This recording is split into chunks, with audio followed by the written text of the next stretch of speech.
¿Qué tal, amigos? Bienvenidos una vez más a su programa Donde Dios Llora.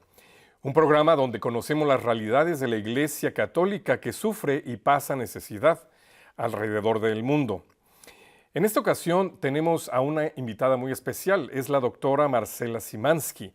Ella es la editora en jefe del Reporte de Libertad Religiosa que la Fundación Pontificia Ayuda a la Iglesia Necesitada publica cada 2 años. Este documento cada vez adquiere más relevancia a nivel mundial, porque la información compilada refleja con gran credibilidad las amenazas y crisis de libertad religiosa en el mundo. Hoy conoceremos más a detalle cómo se elabora este reporte y cuáles son los datos más relevantes que se han encontrado en la última edición. Marcela, bienvenida a nuestro programa. Muchísimas gracias por invitarme, Jonas. Marcela, es un tema muy vasto, muy importante, y yo creo que sería muy útil para nuestra audiencia si antes de entrar de lleno en nuestra conversación vemos un pequeño video introductorio de uno de los reportes que salen precisamente del documento principal que tú preparas, que es el Reporte de Libertad Religiosa. Así es que, amigos, los dejamos con este video para conocer un poco de la realidad de la persecución religiosa de los cristianos en el mundo.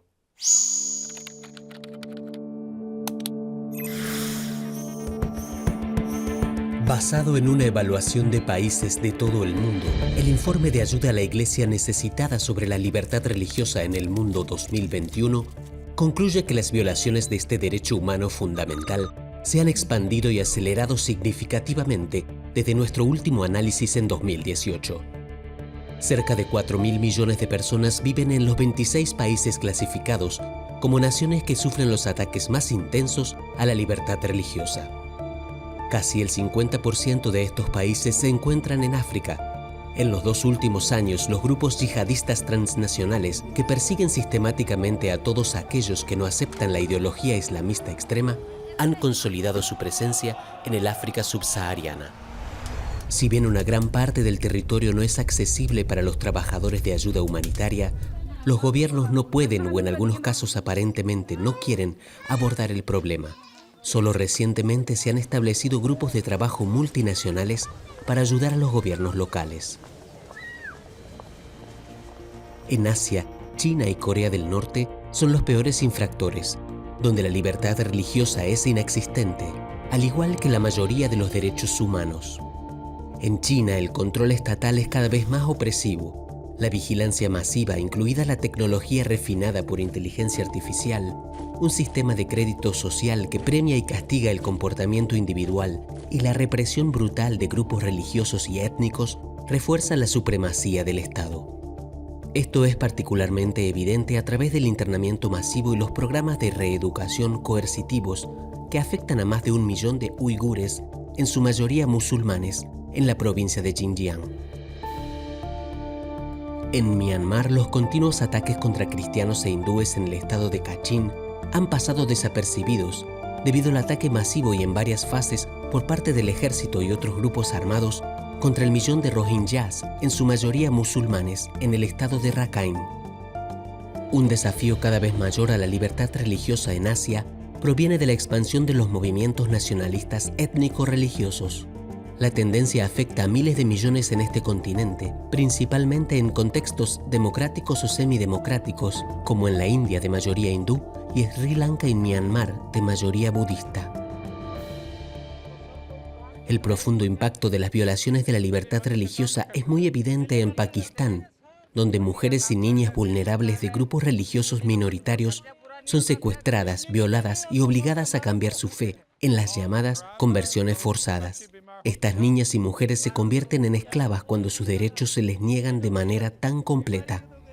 En los 36 países marcados en naranja en nuestra categorización, no se goza ni se garantiza constitucionalmente la plena libertad religiosa. Durante el periodo que se examina, el presidente Erdogan de Turquía tomó medidas para posicionar al país como una potencia sunita global, amenazando los derechos de otras religiones en el proceso. Como lo demuestra la conversión de Hagia Sophia en Estambul en una mezquita, el Islam se promueve en todos los aspectos de la vida pública. En algunos estados de Oriente Medio, de Asia Meridional y Central y en los países de la ex Unión Soviética, la libertad de culto está garantizada, pero no la plena libertad religiosa. Además, en algunos países la conversión de la religión mayoritaria está prohibida por ley, mientras que en otros se suprime como resultado de fuertes presiones sociales. La pandemia de COVID-19 ha tenido profundas implicaciones para los derechos humanos, incluido el de la libertad religiosa. Los grupos militantes se han aprovechado de los gobiernos distraídos por la necesidad de concentrarse en hacer frente a la pandemia. En África, por ejemplo, los extremistas islamistas han aumentado los ataques, afianzando así controles territoriales y reclutando nuevos miembros. Los prejuicios sociales preexistentes contra las comunidades religiosas minoritarias también llevaron a una mayor discriminación, por ejemplo, en Pakistán. Organizaciones benéficas musulmanas negaron a los cristianos y miembros de otros grupos religiosos minoritarios el acceso a alimentos y a ayuda médica. En Occidente, las medidas de emergencia tomadas en respuesta a la pandemia afectaron la libertad de reunión y la libertad religiosa, lo que provocó críticas y debates. En este informe hemos introducido por primera vez una nueva categoría titulada Países en Observación, donde hemos notado nuevos factores que podrían tener un impacto significativo en la libertad religiosa en el futuro. La evidencia para esta categoría son las manifestaciones violentas en América Latina, donde los manifestantes atacaron y destruyeron símbolos religiosos y propiedades. En algunas regiones se llevaron a cabo crímenes violentos de odio contra líderes religiosos y feligreses. El Papa Francisco ha definido lo que él denomina persecución educada, en lo que los nuevos valores y las normas culturales han relegado a las religiones a lo que él llama la silenciosa oscuridad de la conciencia individual. Por ejemplo, en Occidente, el derecho a la objeción de conciencia por motivos religiosos para los profesionales de la salud en relación con cuestiones relacionadas con el aborto y la eutanasia ya no está protegido de manera significativa por la ley. Pero el periodo que se examina también ha experimentado una mejoría significativa. Hubo un proceso importante en términos de diálogo religioso y líderes religiosos pudieron desempeñar un papel cada vez más importante en la resolución de conflictos, ayudando a llevar a las partes en conflicto a la mesa de negociaciones. Las visitas del Papa Francisco a los Emiratos Árabes Unidos dieron como resultado la firma de un documento titulado Fraternidad Humana por la Paz Mundial y la Convivencia. Los dramáticos acontecimientos mundiales en África, Asia o en Oriente Medio han provocado un aumento sin precedentes en la más grave de las denuncias, a saber, el genocidio. El informe de libertad religiosa refleja la misión de ACN de ser una voz para aquellos que están sufriendo y son silenciados como resultado de la persecución. Como dijo el Papa Francisco en 2015, en un mundo donde varias formas de tiranía moderna buscan reprimir la libertad religiosa, es imperativo que los seguidores de las diversas religiones unan sus voces para pedir paz, tolerancia y respeto por la dignidad y los derechos de otros. Hoy tenemos ahora en el estudio a la editora en jefe del reporte de libertad religiosa, la doctora Marcela Szymanski. Marcela, ¿qué entendemos por libertad religiosa? ¿Implica que puedo creer en lo que yo quiera? ¿Implica que puedo tener el culto que yo quiera? ¿Cuál es la definición precisa de esto? Pues sí, Jonás, en nuestro informe nos basamos en la definición oficial del derecho a la libertad religiosa, que se define por las Naciones Unidas como libertad de pensamiento, conciencia y religión. Y este derecho incluye la libertad de tener o no tener una religión, la libertad de cambiar de religión, la libertad de vivir de acuerdo a estos principios en público y en privado, individual y colectivamente. Eso significa que también tienes el derecho de educar a tus hijos según tus propios principios y también de vivir en cualquier aspecto de tu vida de acuerdo con ellos. Es el artículo 18 de la Declaración Universal de Derechos Humanos. Marcela, ¿por qué existe la necesidad de un reporte como este? Lo que pasa es que es un derecho que uno tiende a olvidar. Por eso también hacemos esta referencia en el informe de perseguidos y olvidados, ¿no?, sobre la persecución de los cristianos, porque uno tiende a pensar que este no es un derecho fundamental, que es como un derecho opcional, qué bonito tenerlo y ya. Y se confunde mucho en el mundo llamándolo derecho a la libertad de culto, lo cual no es más que un aspecto de todos esos que te dije hace un momento. ¿Sí? La libertad de vivir tu fe en público, esa es la libertad de culto, no es más que uno de 10 aspectos que tiene el derecho en su totalidad. Entonces tenemos que tener mucho cuidado, sobre todo en América Latina, se tiende mucho a utilizar como sinónimo libertad de religiosa y la libertad de culto. Ahora que estamos hablando de un derecho humano, individual y fundamental, eso significa que no estamos hablando del derecho de las religiones. ¿Sí? Eso es lo que hace esta Declaración Fundamental de Derechos Humanos. Punto muy importante, Marcela, porque no estamos defendiendo entonces a un grupo religioso, sino los derechos de un individuo. Exactamente, porque esa dimensión que también te mencioné hace un instante, de la libertad de cambiar de religión, tiene que mantenerse. Y si estás defendiendo una religión, tú sabes que hay muchísimas religiones en el mundo que condenan la apostasía, o sea, el renunciar a tu religión, el cambio de fe, incluso hasta con la muerte, ¿no? Hay varias religiones que tienen prohibidísimo este cambio de religión. Por supuesto, todo el mundo sabe del Islam, todo el mundo sabe de los hindús que sufren una presión social espantosa, pero pocos saben, por ejemplo, que los yezidis, los que viven en el norte de Irak, tampoco pueden cambiar de religión.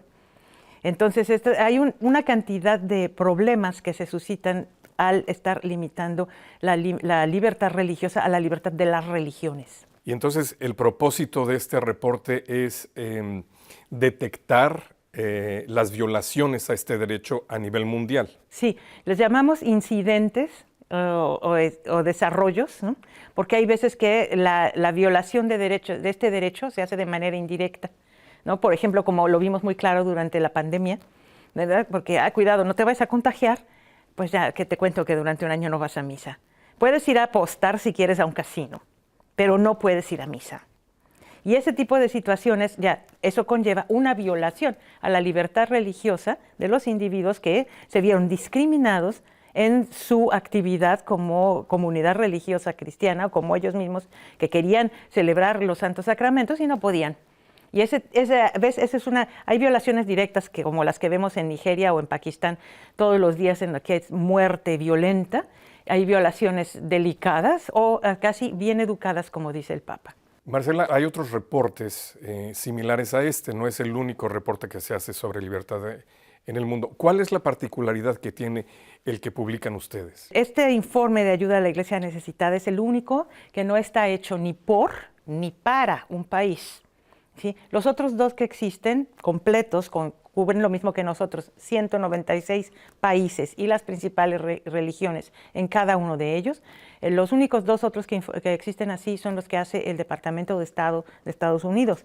A uno lo hace que es el Ministerio de Relaciones Exteriores, pues, de Estados Unidos, y otro lo hace un comité que informa al Congreso de Estados Unidos, que se llama la Comisión Internacional de Libertad Religiosa. Entonces son dos informes muy similares, en los que informan con cierto detalle, apoyándose en las observaciones de los diplomáticos en cada país, y entonces cuentan con una limitación en el sentido de que los diplomáticos no pueden salir de la misión diplomática en algunos países donde la cosa está peor y donde, por ende, casi todos los cristianos van a estar perseguidos igual. Y la ventaja que nosotros tratamos de tener es que no damos ninguna recomendación sobre política pública. No le estamos diciendo a un gobierno persiga usted sus intereses de esta manera u otra. Y además estamos fijándonos sobre todo en ese derecho individual. También hay una diferencia en cuanto a las fuentes de información. Me imagino que al tener ustedes contacto con gente, vamos a llamarle así, del pueblo o que está viviendo estas persecuciones en carne propia, pues ciertamente hay una diferencia de un burócrata que está en una oficina registrando datos. Sí, las fuentes son muy, muy importantes, los autores sobre todo. Nuestro equipo editorial cuenta con 70 personas alrededor del mundo. Los autores son o bien especialistas en la región o especialistas en libertad religiosa y en ocasiones en ambas. Son gente que conoce los idiomas locales y puede, por lo tanto, consultar fuentes que muchos no pueden. Tanto simplemente los medios de comunicación locales los pueden leer, pueden consultar, hablar con gente, y además muchas cosas cuando hay, sobre todo cuando hay persecución muy aguda, podemos entonces consultar con miembros de la iglesia que se encuentran establecidos ahí en los peores lugares, porque ahí es donde vas a encontrar a los misioneros y a las hermanas, y les puedes decir, ¿esto cuándo pasó? ¿De verdad es del año pasado o es de este año? Y te dicen, pues, te hacen algunas precisiones que ellos puedan aportar. Entonces sí es una gran gracia de Dios poder contar con esos héroes, mártires vivientes todavía de la fe. Información muy fidedigna. Marcela, algo que a mí siempre me ha llamado la atención del reporte que publican ustedes es, siendo una fundación pontificia, es decir, una fundación católica, ¿por qué no se dedica nada más a hacer un reporte sobre cristianos o, todavía más específico, sobre católicos? La persecución de católicos, la persecución de cristianos. ¿Por qué tienen englobados en el reporte literalmente todas las religiones? Sí, mira, los cristianos, como ya lo hemos oído en varias ocasiones, y es verdad, es la religión más perseguida de todo el mundo. Y esto hace que tengamos una posición como Iglesia Católica, que literalmente está presente en todos y cada uno de los países del mundo y en los lugares más recónditos del planeta, una obligación de reportar lo observado. ¿Por qué? Para el beneficio de toda la humanidad, porque la gran cantidad, la mayoría de la humanidad, de todos los 7,000 millones de humanos que hay en la Tierra, son religiosos, se consideran a sí mismos religiosos, y sabemos que una persecución que comienza con un grupo pequeño se extiende. ¿Por qué? Porque la persona o el grupo que está en la posición de aplastar a otro, ¿verdad?, le va a importar particularmente acabar con la libertad de conciencia, pensamiento y religión que él hace difícil controlar a la gente. Entonces nosotros lo sabemos perfectamente bien, como 2000 años de historia de persecuciones y dolor, que si van por uno, pues no tardan en venir por nosotros, ¿verdad? Entonces es un servicio no solamente a la Iglesia Universal, sino a toda la humanidad. Marcela, siempre estamos hablando ahora de persecución, pero la pregunta aquí es, ¿quiénes son los que perpetúan estos crímenes, estas atrocidades, estos genocidios? ¿Podríamos hablar de grupos o identificar particularmente asociaciones? ¿Quiénes son? Sí, mira, una de las cosas que hemos hecho a lo largo de los años, desde que yo estoy a cargo de este informe, es tratar de categorizar, que es muy difícil, porque cada vez las categorías cambian, es verdad. Y para evitar, por ejemplo, la misma lista de siempre, de todos los violadores de derechos humanos del mundo, que siempre te va a salir China y Corea del Norte hasta arriba, y te va a salir por ahí Pakistán y alguna otra persona. Y los países, realmente los gobiernos, pueden protestar en casos en los que ellos no son los que hacen la persecución. Dicen, ¿por qué me pones ahí en ese mapa pintado de rojo si en realidad yo soy víctima? Yo estoy tratando de luchar contra ese grupo terrorista extremista que me está invadiendo desde el norte. Entonces tenemos que tener cuidado en señalar, ¿no? Si el perpetrador es un gobierno extremista, o bien es un grupo extremista, ¿verdad?, transnacional, o bien son grupos de la sociedad civil asusados por algún líder religioso, o por alguna razón pueden decidir que el otro no tiene derecho a la vida. Dame ejemplos, Marcela. Vamos con el primero. Cuando el que perpetúa el crimen de persecución es un gobierno. ¿Ejemplo? Pues ahí, claro, tenemos el caso de Pakistán, tal vez el más emblemático. Honestamente, cuando te pones a ver la lista de criminales de la libertad religiosa, te los encuentras a nivel de persecución como gobierno, a nivel de persecución pues casi popular, digamos, y los extremistas. ¿Cómo está esto? Se llama la República Islámica de Pakistán. Entonces, por ley, ya si no eres musulmán, ya tienes menos derechos que los otros. Y ahí ya se sienten con una cierta libertad ya para ponerte peor. Si quieres llegar a la educación superior, simplemente terminar la escuela preparatoria y quieres hacer unos estudios superiores, universitarios o técnicos, necesitas haber pasado un examen de Corán, ¿sí?, en árabe. Y eso es algo que hicieron, un cambio que hicieron ahora el 13 de agosto pasado, ¿sí? Cambiaron el sistema educativo de manera a que si no te sabes el Corán, no puedes entrar a ninguna escuela de educación superior. Ahora, también hay muchos, los trabajos en el gobierno, porque tienen una administración pública gigantesca, cada vez que anuncian que hay un puesto abierto, siempre especifican cuál es la religión que debe de tener el solicitante. Y ahí únicamente los que son de limpieza son los no musulmanes, ¿sí? Y ahí lo ves muy claramente la discriminación, pero ellos dicen, pues es legal, somos la República Islámica de Pakistán. Ahora, ahí también existen grupos, o sea, se conoce en Pakistán, en Kashmir y en todos estos, en otros lugares con la frontera con Afganistán, donde hay, bueno, son santuarios para los grupos terroristas internacionales como Al-Qaeda, el Estado Islámico, en fin, toda una serie de grupos que se entrenan ahí, ¿no?, para ir a atacar al vecino o a uno más lejos todavía, teniendo un gobierno pakistaní que voltea para otra parte, y ellos mismos terrorizan a la población imponiendo su ley en esos pueblos en los que ellos están establecidos. Por supuesto, no te va a haber una sola niña que vaya a la escuela, en fin, hay una serie de cosas que sí, claro, si no eres musulmán y no eres de los que cae bien con los terroristas, pues te va a ir muy mal, mejor te tienes que ir. Y luego tienes además la facilidad con la que se asusa a las masas en contra de sobre todo de los cristianos o de los hindúes. Ahora, llega un viernes, alguien dice que alguien vino a ensuciar su propiedad y que fue seguramente un cristiano, y se sube el mufti al minarete y desde ahí empieza a decir que hubo un ataque una vez más de esos infieles, etc. Y entonces, por una cosa que nadie sabe si sucedió o no, si le destruyeron la tienda o no al que dijo, se lanza todo el pueblo contra todas las casas, tiendas, coches y demás de los cristianos que viven ahí. 2 horas después llega la policía, ¿no? Y ese tipo de cosas, linchamientos en masa, los ataques desde parte del gobierno, la discriminación oficial y por ejemplo, también los secuestros y esclavaje sexual de mujeres se hacen con mayor facilidad otra vez en Pakistán, pero también en la India, en Bangladesh, en Myanmar, en Nigeria, en Egipto, se hacen con más facilidad contra los de las minorías religiosas, porque ya saben los que se roban a las mujeres y a las niñas que la autoridad no los va a perseguir. No los van a perseguir.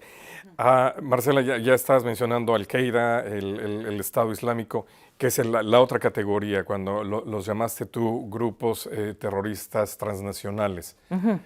¿Quiénes son? ¿Quién los financia? Sí, los grupos islamistas extremistas, porque también ese es un término que es el que utiliza, por ejemplo, la Unión Europea, para no decir todos los islámicos son terroristas, claro, o todo el mundo es extremista, y no llamarlos a todos terroristas porque puede ser extremista sin ser terrorista, en fin. Es toda una semántica que se juega ahí en lo de islamista extremista. Ahora, ¿qué es lo que tenemos ahí? Tenemos a estos grupos que están con la misión, ¿verdad?, de establecer un califato global y que están con una estrategia global para establecerlo a través de todo lo ancho de África. También a las Islas Comoros, el norte de Madagascar, como te decía, Sri Lanka, pasándose hasta Indonesia, Malasia y Filipinas. Entonces es toda una franja entre el trópico de Cáncer y el trópico de Capricornio en el que se va a extender este califato y donde están a fuerza de hacer participar en tráficos ilícitos, incluyendo los de las drogas que entran desde la costa de la Guinea Ecuatorial, etcétera. Hay tráficos de armas, de drogas, de personas, y ellos participan en eso y cada vez tienen dinero. Luego, en Nigeria, por ejemplo, son de los que secuestran y piden unos rescates millonarios, entonces se van haciendo cada vez más dinero. Ves que en Nigeria secuestran muy seguidos sacerdotes y hermanas. Es muy alarmante cómo este Estado Islámico, estos extremistas islámicos, se mueven con tantísima soltura en una zona que todos estamos confiadotes que es el futuro de la Iglesia, ¿verdad? África. Y ellos también lo saben y están muy, muy interesados en que esto no suceda.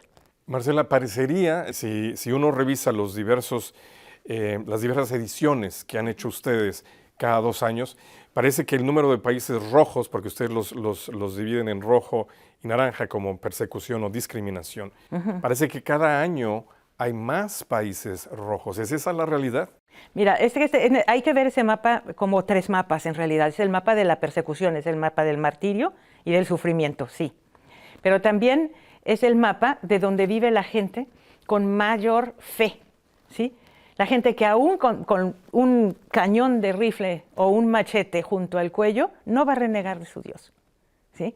Entonces ese es el mapa también de la esperanza, esa cosa que ves ahí. Y también, lo que es lo peor, que cada vez que sale y ves el mapa, te digo, de Amnistía Internacional o de Human Rights Watch o el nuestro, pues se parecen demasiado, pero también se parecen, por eso yo digo, es el mapa de la impunidad. Ahí es donde se pueden hacer lo que quieran y nadie se las cobra. Entonces hay una inacción importante de parte de las víctimas y los que nos interesamos en protegerlos. Hay un paso que no estamos dando, que es el de compilar datos serios sobre la persecución que están sufriendo, de manera a poder abrir casos legales ante la Corte Internacional de Justicia, ante tribunales de Naciones Unidas o internacionales que van a poder aplicar sanciones o llamar la atención de los perpetradores que están actuando en determinados territorios. Entonces es un mapa que aspira a llamar la atención para la acción, pero sí vemos bastante claro cómo cada vez las amenazas las agrupamos de diferentes maneras. Hay una amenaza de secularización en toda la América Latina que es muy, muy importante, un sincretismo que cada vez se hace más con, ok, ya no quiero entrar a la iglesia para buscar el sentido de mi vida, pero ¿qué tal una sesión de Reiki? Y entonces la gente sigue buscándole sentido a la vida y sigue metiéndose en cada lío. Entonces, este informe también busca llamar la atención hacia dónde está yendo el ser humano en busca de sentido. Muchas gracias por esta aclaración, Marcela, porque creo que nos dejas una perspectiva mucho más amplia de lo que es el reporte. No nada más es cuestiones de incidentes negativos que pasan, sino es realmente el palpitar de la humanidad, lo que está pasando aquí. Marcela, muchísimas gracias y de verdad qué buena suerte para que sigan continuando con esta extraordinaria labor que hacen ustedes con el reporte de libertad religiosa. Sí, muchísimas gracias. Y gracias a ustedes también, amigos, por haber estado con nosotros en un programa más de Donde Dios Llora. Si quieren conocer este reporte de libertad religiosa, los invitamos a contactar la información al final de este programa. Muchas gracias. Que Dios los bendiga.